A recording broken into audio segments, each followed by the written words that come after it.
એ તો મારાથી જુદા થવા માંગતી જ હતી. એને બસ એક કારણ મળ્યું છે. અરે ધ્વનિત, તને ગેરસમજણ થઈ રહી છે. ના લજ્જા આંટી, ધ્વનિત જે સમજે છે બરાબર સમજે છે.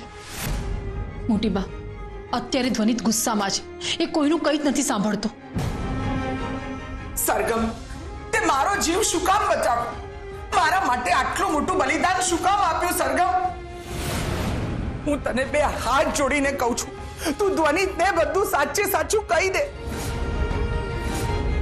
તું કંઈક તો બોલ સરગમ, હું તને હાથ જોડું છું. મારાથી આટલો મોટો ભાર સહન નહીં થાય. લજ્જા વહુ, તમે શાંતિ રાખો. તમે હમણાં જ સાજા થયા છો. સરગમ આ ઘર છોડીને ક્યાંય નહીં જાય. અને ધ્વનિત, તું તારી પાસે આ ડિવોર્સ પેપર આવ્યા એટલે કેમ આવું બધું બોલે છે તું? અરે એક કાગળના ટુકડાથી ના તો સંબંધ જોડાઈ શકે છે, ના તો એ સંબંધ તૂટી શકે છે. ખાલી કાગળ પર સહી કરવાથી કશું ના થાય. તમારે લોકોએ આ ડિવોર્સ નથી લેવાના. બસ ડિવોર્સ લેવાઈ ગયા છે અને તમારે બધાએ સ્વીકારવું જ પડશે કે અમે બંને જુદા થઈ ગયા છે. એટલે આ બાબત પર ચર્ચા કરવાનો કોઈ જ અર્થ નથી. સરગમ હવે આ ઘરની નથી નાની વહુ, નથી મારી પત્ની.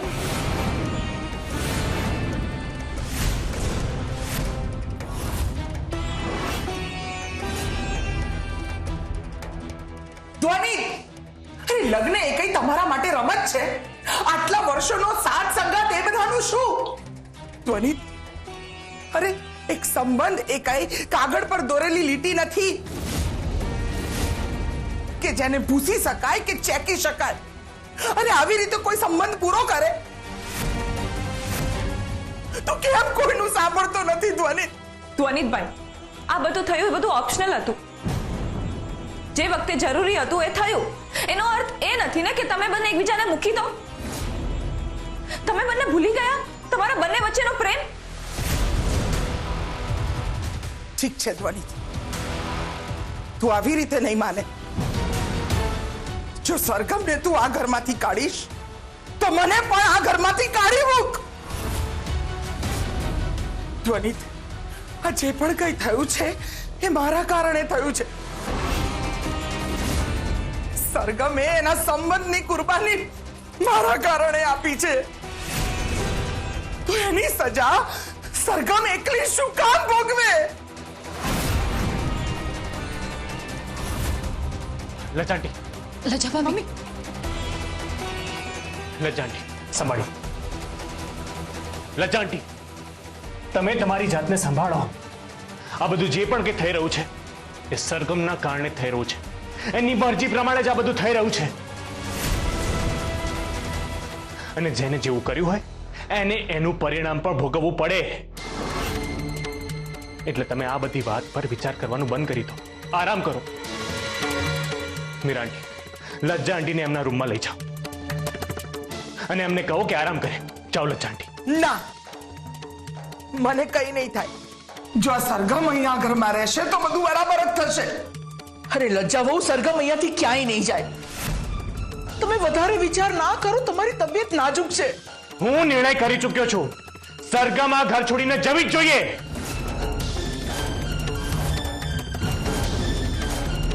ધ્વનિત, ભાનમાં આવ. તારી વાત સાચી છે કે તમારી વચ્ચે છૂટાછેડા થઈ ગયા છે. પણ છૂટાછેડા થયા હોય ને તોય પતિ પત્નીએ 6 મહિના સાથે રહેવું પડે છે કે 6 મહિના સુધી સરગમ આ ઘરમાંથી ક્યાંય નહીં જાય. અને તું ધ્વનિ, તું આટલો કઠોર શું કામ બની રહ્યો છે? આ છોકરીને થોડો સમય તો આપ. એ ક્યાં જશે? ક્યાં રહેશે? કેમ હું કરી રહ્યો છે ધ્વનિ? આ છોકરી આ ઘરમાંથી નીકળી જાય અત્યારે એ મને તો બહુ જ અયોગ્ય લાગે છે. મોટી બા, તમે જે વાત કરી રહ્યા છો એ વાત તો ત્યારે આવે ને જ્યારે આ કેસ કોર્ટમાં ગયો હોય. પણ આ કેસ કોર્ટમાં ગયો જ નથી.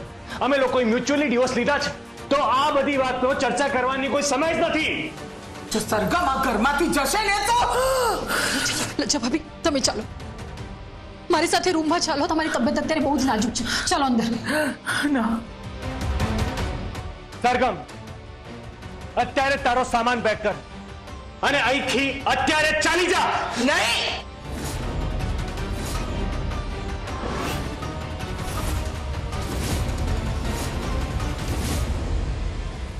સરગમ અહીંયાથી ક્યાંય નહીં જાય.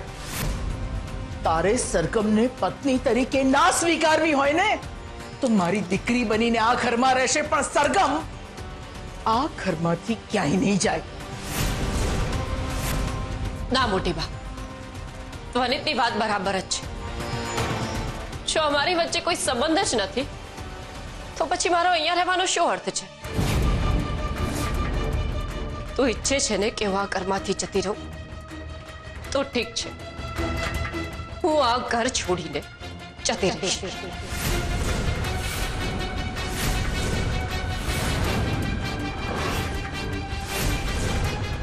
સરગમ, સરગમ, સરગમ, હવે હું મારું ધાર્યું કરી શકીશ. હવે જુઓ મારા બધા પાસા કેવી રીતે સામા પડશે.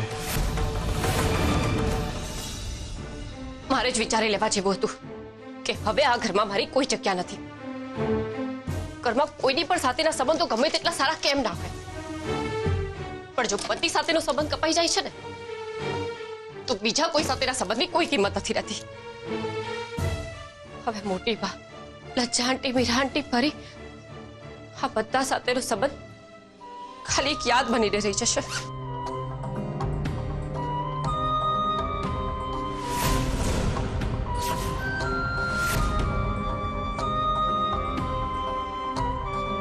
લે પરી, સરગમ, આ નિર્ણય તે લજ્જા વહુનો જીવ બચાવવા માટે લીધો છે ને, તો લજ્જા વહુનો જીવ હવે બચી ગયો છે. ભવિષ્યમાં જે લખાયેલું હતું એ બધું થઈ ગયું છે,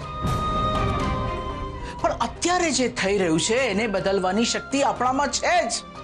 એના માટે ભગવાનના આશીર્વાદ કે વરદાનની જરૂર નથી. હવે તું અને ધ્વનિત પાછા એક થઈ જશો તો લજ્જા વહુના જીવને હવે કોઈ જોખમ નથી. હવે સમય હાથમાંથી નીકળી ચૂક્યો છે મોટી બા.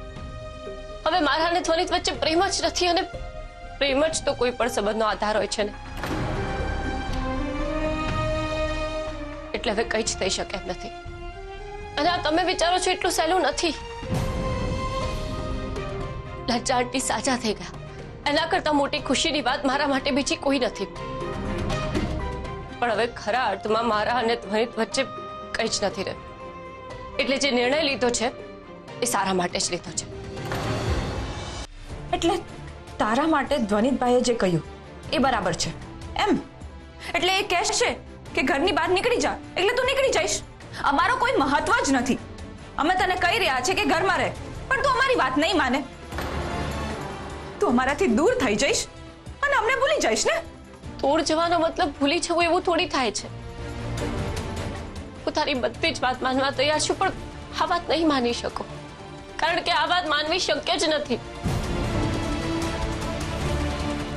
જે વ્યક્તિ સાથેના સંબંધને કારણે હું અહીંયા છું, જો એ જ વ્યક્તિ મને કહી રહ્યો હોય કે આ ઘર છોડીને નીકળી જા, તો પછી હું અહીંયા કેવી રીતે રહી શકું? સરગમ, આ ઘર મારું પણ છે. આ ઘરના નિર્ણયો હજુ હું જ લઈ રહી છું. ધ્વનિતની વાત માનવાની તારે કોઈ જરૂર નથી. તારે અહીંયાથી ક્યાંય નથી જવાનું. બસ પ્લીઝ મોટી બા, હવે મને ના રોકતા.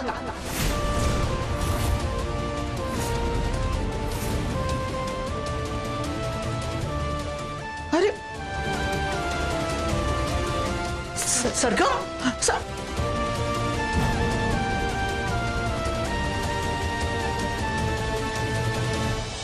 જે આ ઘરની પ્રોટેક્ટર છે, વોરિયર છે, મિસ શુભ ચિંતક છે, હવે એ જ આ ઘરની બહાર થઈ ગઈ છે. હા, સરગમ હવે આ ઘરમાં નહીં રહે. ભલે સરગમે આપણો પેલો ચિરાગવાળો પ્લાન ફેલ કરાવી દીધો, પણ હવે એનો જ આ ઘરમાં કોઈ જ અસ્તિત્વ નથી રહ્યો. ધ્વનિતે સરગમને ઘરની બહાર નીકળી જવાનું કહી દીધું છે અને સરગમ પણ આ ઘરમાંથી જઈ રહી છે. હવે બહાર તમે એનો જે રીતે ઉપયોગ કરવા માંગતા હોય એવી રીતે કરી શકો છો. બસ થોડો સમય, થોડો સમય પછી તમે જોજો કે આપણા બધા જ પાસા કેવી રીતે સામા પડે છે. ધ્વનિત, ઉશ્કેરાટમાં લીધેલો નિર્ણય હંમેશા નુકસાન પહોંચાડે છે. તારે એકવાર સરગમની વાત સાંભળી લેવી જોઈતી હતી. હજુ મારી વાત માન. બહુ મોડું નથી થયું. સરગમ તારાથી બહુ દૂર થઈ જાય પહેલા મનાવી લે એને. રોકી લે ધ્વનિત, રોકી લે એને. એને રોકવાનો કોઈ અર્થ નથી. બધાના હિત માટે મેં આ નિર્ણય લીધો છે. એને ડિવોર્સ જોઈતા હતા ને, તો મેં આપી દીધા. હવે એનું આ ઘરમાં રહેવાનો કોઈ અર્થ નથી. ધ્વનિત, સૌથી પહેલા તો તે સરગમને છૂટાછેડા શા માટે આપે એનો વિચાર કર. તમે બંને એકબીજાને કેટલો પ્રેમ કરો છો. એણે કઈ મજબૂરીમાં તને છૂટાછેડા આપ્યા છે વિચાર કર. સરગમે નક્કી કોઈ મજબૂરીમાં તને છૂટાછેડા આપ્યા છે. કોઈ મજબૂરી નથી. પહેલા અમારા બંને વચ્ચે બધું જ ઠીક હતું, પણ હવે નથી. સમય જતા સંબંધોના સમીકરણ પર બદલાઈ જાય છે. પહેલા અમારા બંને વચ્ચે બહુ જ પ્રેમ હતો, પણ હવે નથી. અને ઘણા સમયથી અમારા બંને વચ્ચે કશું સરખું ચાલતું નથી. એટલા માટે અમે આ ડિસિઝન લીધો છે. એટલા માટે મેં આ વાત સ્વીકારી. ધ્વનિત બેટા, સરગમના મનમાં શું ચાલી રહ્યું છે તારે વિચારવું જોઈતું હતું. એના મનમાં તારા માટે હંમેશા પ્રેમ રહેશે જ. મેં ક્યારે સરગમને ઘરની બહાર કાઢવાનો વિચાર પણ નહોતો કર્યો, પણ લજ્જા આંટીની તબિયત મારા માટે વધારે મહત્વની છે. મને એટલી ખાતરી છે કે સરગમ ઘરની બહાર રહીને પણ પોતાનું રક્ષણ કરી શકે છે, પણ અત્યારે લજ્જા આંટીની તબિયત ખૂબ જ નાજુક છે અને સરગમને જોઈને એનું બીપી હાઈ થઈ જાય છે. એટલે જ મારે કઠોર બનીને આ નિર્ણય લેવો પડ્યો. અને સરગમ પોતે પણ તો એ જ ઈચ્છે છે ને. જો એ ના ઈચ્છતી હોત તો હું પરિસ્થિતિ સાથે લડી જાત, પણ એ જ્યારે સાથે રહેવા ના ઈચ્છતી હોય તો હું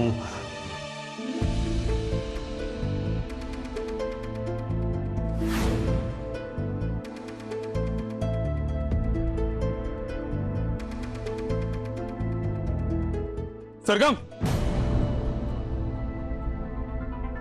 ધ્વનિત નથી માની રહ્યો, પણ તું તો સમજદાર છે ને. પ્લીઝ આ ઘર છોડીને નહીં જતી. લજ્જા ને આ ઘરને અમને બધાને તારી બહુ જરૂર છે. લજ્જા આંટીની દવાઓ, એમને શું ખાવું શું ના ખાવું એ બધું જ પરીને સમજાવી દીધું છે. એ ધ્યાન રાખી લેશે, તમે ચિંતા ના કરો. પણ સરગમ, તારા વગર અમારા બધાનું શું? પોખરાજ અંકલ, જે વ્યક્તિના કારણે મારે આ ઘર સાથે સંબંધ હતો, એણે જ મને આ ઘર છોડીને જવાનું કહ્યું છે.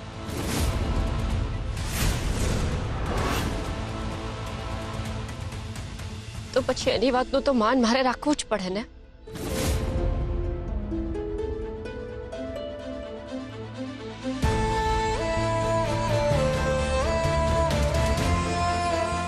તમે મારી ચિંતા ના કરો. મને આશીર્વાદ આપો કે હું જ્યાં રહું ત્યાં સુરક્ષિત રહું. અને હા, મારો સંબંધ આ વ્યક્તિ સાથે તૂટ્યો છે, તમારી સાથે નહીં. જ્યારે પણ મારી જરૂર હોય ને, અડધી રાત્રે પણ બોલાવી લેજો, હું આવી જઈશ.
અહીંયા તો કોઈ જ નથી દેખાતું.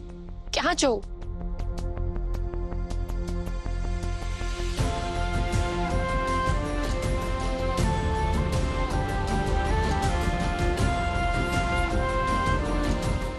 જેનો કોઈ જ સહારો નથી હોતો એનો એક જ સહારો હોય છે, ભગવાન. હા, હું ભગવાનના મંદિરે જ જતી રહું.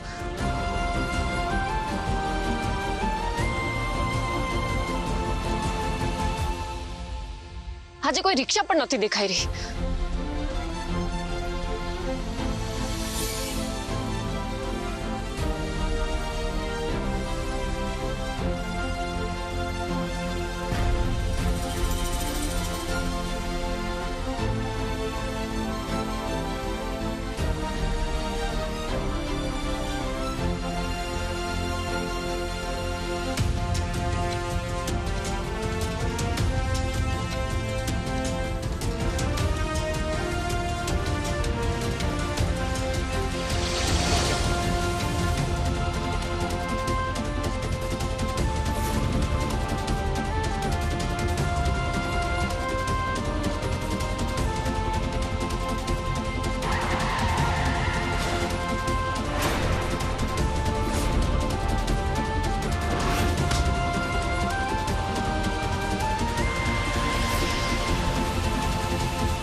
હવે ભગવાન તને સહારો આપે કે ન આપે, પણ હું તને ચોક્કસથી સહારો આપીશ.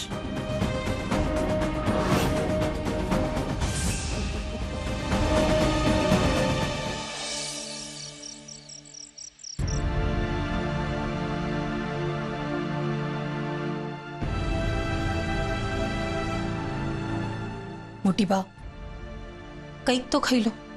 તમે કંઈ જ નથી જમ્યા. હજી તમારે દવા પણ લેવાની છે.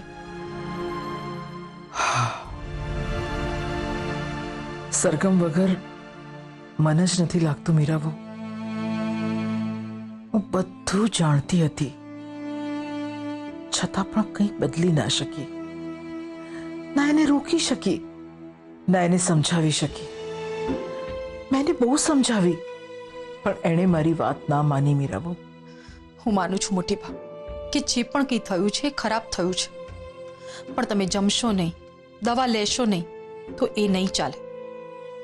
તમે થોડુંક ખાઈ લો. મને જરા પણ ભૂખ નથી. મહેરબાની કરીને મને એકલી રહેવા દો. પણ મોટી બા, મીરા વહુ, ઠીક છે, તમારી અત્યારે જમવાની ઈચ્છા નથી તો પછી જમી લેજો. આ દવા પણ લઈ લેજો. હું મૂકું છું અહીંયા.